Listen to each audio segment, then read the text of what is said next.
Maharashtra news, सर्वसामान्यांच्या हक्कासाठी, न्यायासाठी। छत्रपती शिवाजी महाराजांच्या वाघनखांच्या स्वागतासाठी सातारा नगरी उत्सुक सोहळा दिमाखदार राजेशाही करण्यासाठी पालकमंत्री शंभूराज देसाई अग्रही या ऐतिहासिक घटनेचे स्वागत करण्यासाठी सातारा जिल्हा सज्ज असून हा सोहळा अत्यंत दिमाखदार आणि राजेशाही थाटात व्हावा यासाठी प्रशासनाने संपूर्ण तयारी करावी असे निर्देश पालकमंत्री शंभूराज देसाई यांनी दिलेत। छत्रपती शिवाजी महाराजांची वाघनखे ही शाहूनगरी सातारा जिल्ह्यात 19 जुलै रोजी दाखल होणार आहेत।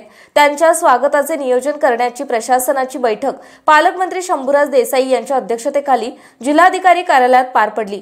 यावेळी आमदार श्री छत्रपती शिवेंद्रसिंहराजे भोसले, आमदार जयकुमार गोरे, जिल्हाधिकारी जितेंद्र डुडी, पोलीस अधीक्षक समीर शेख, जिल्हा परिषद मुख्य कार्यकारी अधिकारी याशनी नागराजन यांच्यासह विविध विभाग प्रमुखांची प्रमुख उपस्थिती होती। या बैठकीनंतर पालकमंत्री शंभूराज देसाई यांनी आमदार श्री छत्रपती शिवेंद्रसिंहराजे भोसले, आमदार जयकुमार गोरे, जिल्हाधिकारी जितेंद्र डुडी आणि इतर प्रमुख अधिकाऱ्यांसह छत्रपती शिवाजी महाराज संग्रहालय या ठिकाणी प्रत्यक्ष जाऊन दालनांची पाहणी केली आणि सूचना केल्या। यावेळी अभिरक्षक प्रवीण शिंदे यांनी माहिती दिली। छत्रपती शिवाजी महाराजांची ही पवित्र वाघनखे येत्या 19 जुलै पासून साताऱ्यातील छत्रपती शिवाजी महाराज संग्रहालयात प्रदर्शित केली जाणार असून जनतेला त्याचे दर्शन घेता येईल।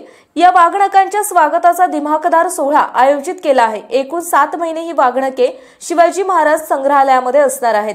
जिल्ह्यातील प्रत्येक नागरिकाला या वाघनखांचे दर्शन घेण्याची संधी मिळावी यासाठी नेटके नियोजन प्रशासनाने केले आहे। वाघनखांच्या स्वागत सोहळ्यासाठी मुख्यमंत्री एकनाथ शिंदे, उपमुख्यमंत्री देवेंद्र फडणवीस आणि उपमुख्यमंत्री अजित पवार यांना निमंत्रण देण्यात आलं आहे।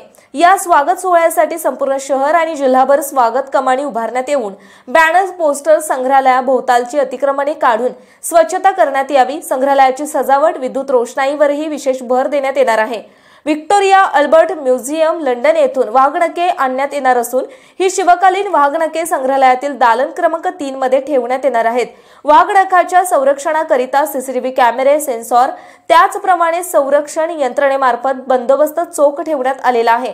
दररोज सातारा जिल्ह्यातील प्रत्येकी 2 शाळेच्या विद्यार्थ्यांना वाघनखे पाहण्यास निशुल्क उपलब्ध करून देण्यात येणार आहे। इतर प्रेक्षकांना 10 रुपये प्रमाणे तिकीट आकारण्यात येणार आहे। सकाळी 10 ते 5 या वेळेत वाघनखे पाहण्यास खुले असणार आहे। आपल्या परिसरातील बातम्या पाहण्यासाठी आजच आमच्या सत्यशोधक महाराष्ट्र न्यूज चॅनलला YouTube वर सबस्क्राइब करा आणि बेल आयकॉन प्रेस करा।